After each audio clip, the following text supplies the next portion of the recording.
Bonjour les Capricornes, je vous souhaite la bienvenue pour ce tirage sentimental qui s'adresse aux personnes qui sont célibataires. On va regarder un petit peu vos énergies vis-à-vis de votre domaine sentimental. Ici, la carte au-dessus, c'est un point de bascule qui va permettre d'arriver vers ces nouvelles énergies qui seront plus propices pour concrétiser une relation sentimentale. J'ai ensuite interrogé deux oracles, donc on a ici l'oracle Les Portes du Féminin et le chakra du cœur qui va nous apporter des informations complémentaires. Voilà, donc c'est parti pour vos énergies. On a le 3 d'épée, la reine de bâton et le pape. D'accord, donc arcane majeur le pape et la reine ici qui est donc une reine et le 3 d'épée.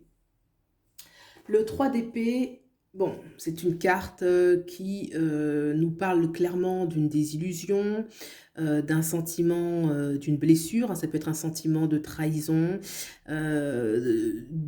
dû à une relation qu'on a vécue et qui peut nous laisser voilà, un sentiment un peu amer vis-à-vis de la vie ou vis-à-vis d'un ex, d'une ex. Voilà, donc ça nous parle clairement, c'est encore ici présent. Donc, on reste encore un petit peu marqué, je pense que ça va évoluer, on va regarder le reste. Ça, forcément, ça nous a impacté, voilà, hein, le 3 d'épée va impacter puisque c'est marquant, c'est une blessure sentimentale, on voit clairement que le personnage pleure et elle a vraiment une mine pas contente.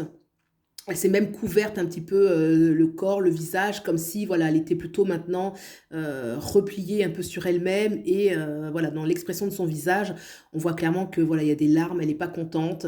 Elle n'est pas effondrée, hein, c'est un 3 d'épée quand même, elle n'est pas effondrée, elle regarde bien fixement, donc elle voit la réalité en face.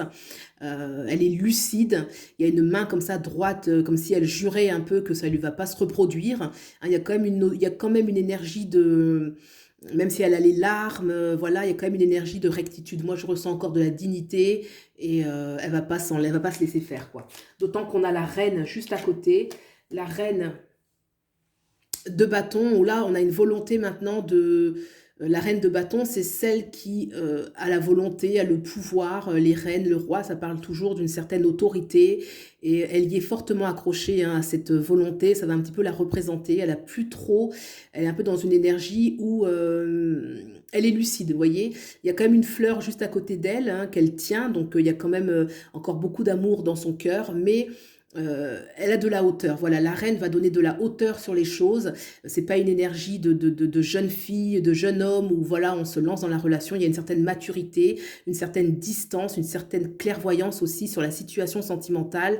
Et même si avec cette fleur qui est là, qu'elle tient, cette marguerite hein, épanouie, on peut quand même voir que c'est un personnage qui peut aimer, qui est quand même capable d'aimer. Il y a la notion vraiment de trône où on est assis, où on garde précieusement son règne et on ne va pas se laisser faire facilement. Hein. Ça va dans la continuité de ce 3. Ce 3. Moi, je vois quand même beaucoup de dignité, beaucoup de force intérieure, malgré une blessure qui a pu s'occasionner. On reste stable. La reine, voilà, c'est une notion de stabilité. Et la stabilité, on la retrouve avec le pape. Le pape ici qui... Marc, le pape, c'est une énergie de stabilité, quelque chose qui est officiel, quelque chose où on est vraiment dans la matière, on a un certain pouvoir. Le pape, c'est une énergie un peu, comment je dirais, de convention, hein, de convention, par exemple d'un mariage religieux. Donc il y a une énergie où on aspire à des choses qui sont stables, qui sont droites. Hein, il y a une notion aussi de droiture. Et voilà, c'est aussi le pape, c'est un petit peu ce qui est dans le, entre guillemets, dans le moule. C'est-à-dire que on aime que les choses soient bien établies, soient bien claires. Et voilà, ça nous rassure quelque part que les choses soient bien définies. D'accord? Voilà, donc on va regarder maintenant ce point de bascule ici. Le 2 de bâton. Regardez ce personnage. Alors, le 2 de bâton, on voit une femme qui regarde vers l'horizon. Donc déjà, elle tourne le dos à une situation. Elle tient la carte du monde dans sa main. Donc il y a une notion de vouloir vivre quelque chose de nouveau, une notion de conquête. Regardez les murs qu'il y a autour d'elle. On peut imaginer que cette femme était dans une situation qui était confortable ou sécure, pas confortable, mais qui était de l'ordre de la sécurité. Hein, les quatre murs, hein, ça rappelle un petit peu l'énergie du pape, quelque chose qui était de l'ordre de la sécurité. Et pourtant, elle regarde vers quelque chose de nouveau, vers un nouvel horizon. Il y a l'épaule qui est dénudée, ce qui vient un peu montrer une énergie plus décontractée, plus c'est comme si, moi ce personnage, je l'imagine, qu'elle est sortie un peu précipitamment de ces quatre murs, qu'elle a juste mis sur elle un vêtement, qu'elle a juste posé un vêtement, qu'elle regarde, il y a une notion un peu de précipitation, et elle regarde, elle a jailli comme ça sur ce balcon-là, et elle regarde vraiment vers l'horizon, elle tient fermement ce bâton, et elle est décidée à regarder vers ailleurs. Cette épaule dénudée marque qu'il y a plus de liberté, qu'il y a plus de... Voilà, on est plus dans ses ressentis, on est moins dans la convention. Voilà. Hein, là, le pape est dans une énergie qui est très formelle, très bien établie. Et là, il y a quelque chose de plus léger où on a vraiment envie de conquérir autre chose, de voir de nouveaux horizons. Elle regarde vers la gauche. La gauche peut représenter le passé, mais moi, je ne vais pas le lire comme ça dans cette carte-là. Je vais voir plutôt qu'elle se rappelle un petit peu de ses anciens rêves, de son passé lointain. Hein. Ça peut être très profond en soi, très enfoui en soi. Hein, elle va d'abord se remémorer pour retrouver en elle vraiment cette aspiration profonde et ensuite aller vers la droite, vers son avenir. Mais déjà là, c'est une énergie où on se souvient, on va trouver son équilibre à l'intérieur de soi dans des valeurs beaucoup plus profondes et beaucoup plus fortes.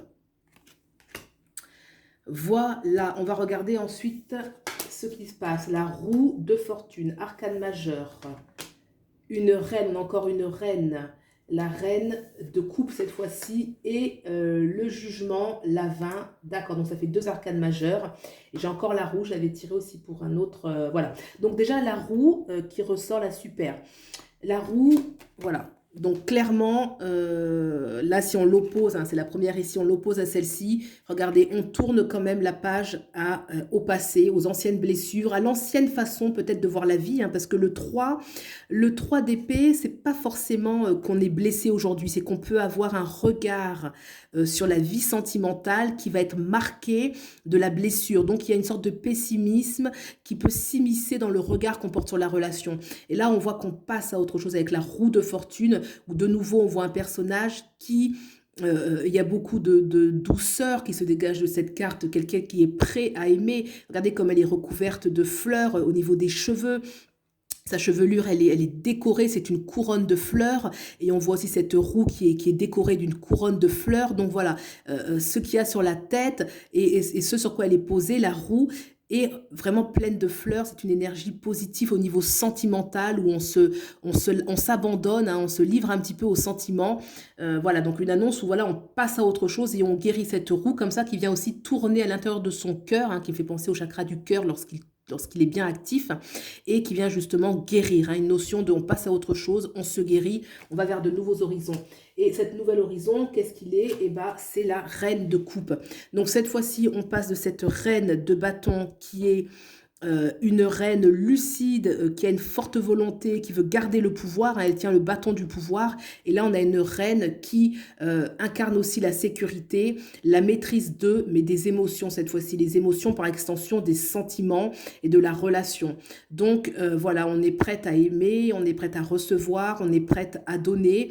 La reine, c'est toujours une posture d'autorité et donc de sécurité, où on ne subit pas les choses, au contraire on règne sur elle, on a une maîtrise de ses émotions et des émotions qui sont harmonieuses, hein, puisque la reine, il y a une autorité parce qu'elle elle est déjà l'autorité sur elle-même, elle n'est pas débordée, elle n'est pas débordée par, par ce qu'elle vit, d'accord? On a juste derrière une arcane majeure très importante qui est le jugement. Le jugement, c'est un appel. Regardez, on voit le personnage qui est ici, qui entend l'appel, hein, qui voit la lumière. C'est une lumière certainement éblouissante d'un être qui est ici, dans les hauteurs. Donc, on voit qu'il est ailé, qu'il a des ailes, hein, il me semble. Oui, tout à fait. Donc, c'est un personnage spirituel, hein, donc c'est un appel un petit peu de son cœur et qui va apporter, ou d'un plan spirituel, tout à fait, et qui va apporter beaucoup de lumière, beaucoup de lucidité sur une situation, qui va apporter un regard nouveau. C'est quelque chose d'éblouissant. On voit d'ailleurs que les personnages qui sont en dessous, qui peuvent être les sous-personnalités, ne veulent pas voir, ne peuvent pas voir. La lumière est tellement intense qu'ils tombent par terre. Ça ne correspond pas à leur vibration. Or, le personnage qui est ici, lui, il n'a pas peur. Il se dresse au-dessus des autres. Il regarde bien en face cette révélation, cette vérité, et il comprend que ça va lui permettre d'avoir une autre compréhension de lui-même, de sa vie et du domaine sentimental. Donc vraiment un appel, je pense qu'il y a une transformation, puisque la carte du jugement, c'est un appel pour transformer et se voir différent. Et là, donc quand on regarde ces deux cartes ici, hein, la troisième ici, la troisième là, on a le pape. Le pape, c'est une énergie, oui d'accord, j'ai compris. Le pape, c'est une énergie, je vous montre ces deux cartes.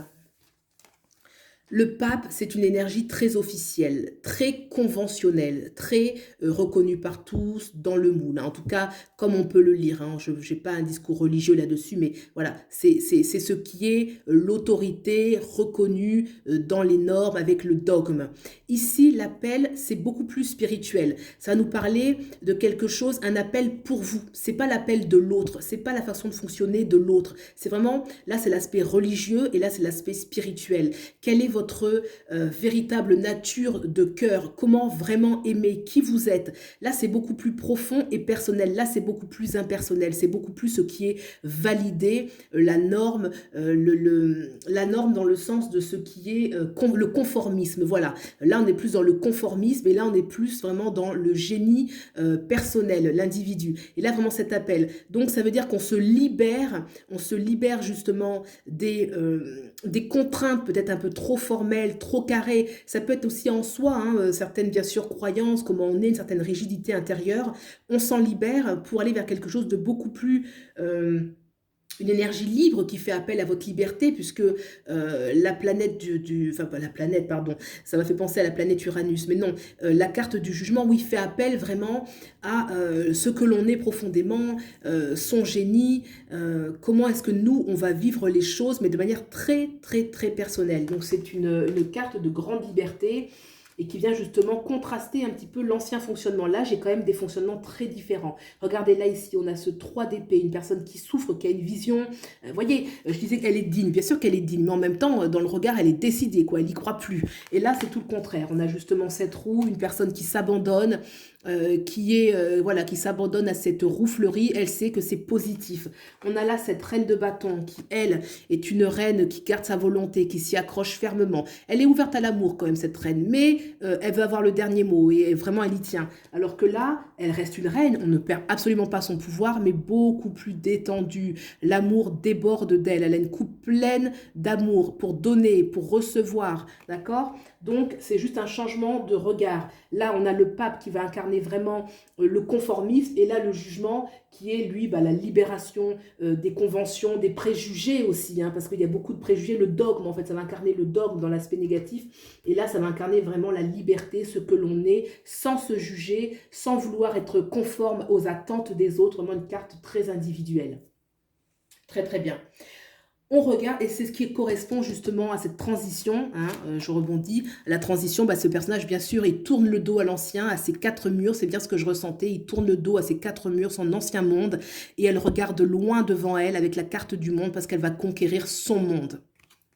On regarde maintenant les oracles, donc les portes du féminin, la dame lune, la dame lune. Alors, la carte de la lune, ok, moi je le lis comme la lune, c'est les profondeurs, c'est notre monde intérieur. La lune va incarner aussi le monde des émotions, d'accord? Les émotions, on peut pas cerner à 100% cette carte parce qu'elle nous parle des profondeurs, elle nous parle des émotions, elle nous parle de notre inconscient. Donc il y a une invitation, je pense, à ouvrir, c'est délicat, hein, mais un petit peu de sortir, voilà. La lune, regardez comme elle danse la vie, elle danse dans ses émotions. Donc là, on n'est pas dans le cartésianisme, le conformisme qu'on retrouve un petit peu ici avec le pape et la reine de bâton qui a le pouvoir qui reste là. Il y a un abandon dans plus de profondeur. La Dame Lune, vraiment une invitation à oser rentrer à l'intérieur de soi pour voilà, exalter de son intériorité, de ses émotions, de un autre regard sur la vie en fait. C'est pas un regard qui est cartésien et ça correspond parfaitement à cet appel. L'appel qui est là, comment est-ce qu'on peut l'entendre et c'est parce il va profondément en nous et c'est ça justement, on est appelé pour aller vers la Dame Lune, danser sa propre vie intérieure, sa propre intériorité. Je trouve ça beau, elle a les cheveux remplis d'étoiles, donc il y a quelque chose de très magique qui se dégage d'elle, vraiment très magique, de très beau. On ose aussi ne pas avoir le contrôle sur tout, parce que la lune, comme je le disais, c'est des profondeurs, on n'a pas forcément le contrôle, et pourtant elle danse la vie, elle n'a pas peur de l'inconnu, elle n'a pas peur de ne pas tout maîtriser, hein, elle n'a pas peur de cette abondance émotionnelle qu'il y a en elle, et qu'on retrouve avec cette reine, hein, la reine de coupe qui est dans une abondance, et pourtant elle a son assise, elle est parfaitement en sécurité, hein, la reine c'est toujours quelqu'un qui a la maîtrise d'eux, le pouvoir d'eux, donc elle n'est pas débordée, mais pourtant il y a une part d'inconnu, ce qui est moins le cas pour la reine de bâton qui, elle, on voit dans son attitude qu'elle est beaucoup plus, un besoin de plus de contrôle sur les choses. On va regarder maintenant ces deux cartes ici. Qu'est-ce que nous dit le chakra du cœur? Il y en a deux qui sont sorties et les deux, elles se confirment. Alors, c'est vaste, hein. Alors, déplacement, je vous le dis, hein, ça peut donner une idée de la prochaine relation. Donc, ça dit déplacement, distance géographique. Je vous laisse regarder. On a quand même la lune, le croissant de lune qui est au-dessus, qui nous rappelle la lune et des montagnes, d'accord? Un chemin, ok. Et là, déménagement, changement de ville. Alors, moi, je vais le prendre de deux façons. Je trouve que les cartes, elles se disent à peu près la même chose, hein, d'accord? Au niveau, en tout cas, du titre. Au niveau des images, c'est différent. Qu'est-ce que moi, ça me parle? On va le prendre de deux façons. La première, effectivement, il peut y avoir dans votre futur sentimental des déplacements. Ça veut dire que vous pouvez, comme le nom l'indique, hein, déménager, vous déplacer parce que vous faites une vie commune, parce que vous changez de lieu, etc. Il peut y avoir un petit peu de chambardement à ce niveau-là. J'ai envie de le prendre d'une autre façon, avec les images que je vois et la totalité du jeu. Pour moi, il y a un changement, il y a un gros changement de regard sur la vie. Le fait qu'on me dise déplacement, distance géographique, déménagement, changement de ville, c'est comme si en fait vous allez regarder la vie, mais sous un autre, la vie sur le plan sentimental, ça va forcément jaillir dans le plan sentimental, et sentimental d'ailleurs surtout, ça va forcément, en fait vous allez regarder, comment dire ça, comment l'expliquer? C'est comme si vous regardez la vie depuis une autre fenêtre. Donc, vous n'avez plus le même angle de vue. Vous voyez? C'est pour ça qu'il y a un déplacement. C'est que ce que vous voyez, par exemple, si aujourd'hui vous ouvrez la fenêtre et vous voyez des sapins, c'est un exemple que je donne, hein, le fait de changer de fenêtre, vous pouvez par exemple maintenant voir la mer. Parce qu'en fait, il y a eu un changement de position intérieure qui fait qu'on a un regard sur la vie et la vie sentimentale, déjà un regard sur soi, et la vie sentimentale qui est totalement différente. C'est comme ça que moi j'interprète de façon intérieure le déplacement, c'est qu'il y a un déplacement intérieur. Et c'est pour ça, justement, que je vous disais, danser votre vie, la lune, c'est-à-dire que là, on ose aller vers quelque chose de plus profond à l'intérieur de soi, et on sort en fait de cette rigidité qui est ici présente avec ce 3 d'épée qui est figé dans une blessure, une détermination où on veut plus s'y laisser prendre, ce pape qui va incarner un petit peu le conformisme et une certaine stabilité, et là vraiment une grande nouveauté, des énergies très nouvelles, très porteuses, très positives, où on regarde la vie différemment. C'est comme ça que je le vois pour le déplacement, déménagement. On peut quand même, bien évidemment, garder le premier sens, hein, plus terre à terre, qui peut annoncer une relation où vous aurez des changements de vie, des déplacements, des déménagements, c'est tout à fait possible. Voilà, ça voudrait dire que ça en vaut la peine, que ça vaut le coup de quitter le lieu où vous êtes pour... c'est forcément quelque chose qui va être porteur, hein, si vous partez, c'est qu'il y a une bonne raison d'être. Voilà, et bien écoutez, j'espère que ce tirage vous a plu. Si c'est le cas, vous pouvez liker, vous abonner. Je vous remercie beaucoup de soutenir la chaîne. Et puis, je vous souhaite le meilleur et je vous dis à bientôt. Au revoir.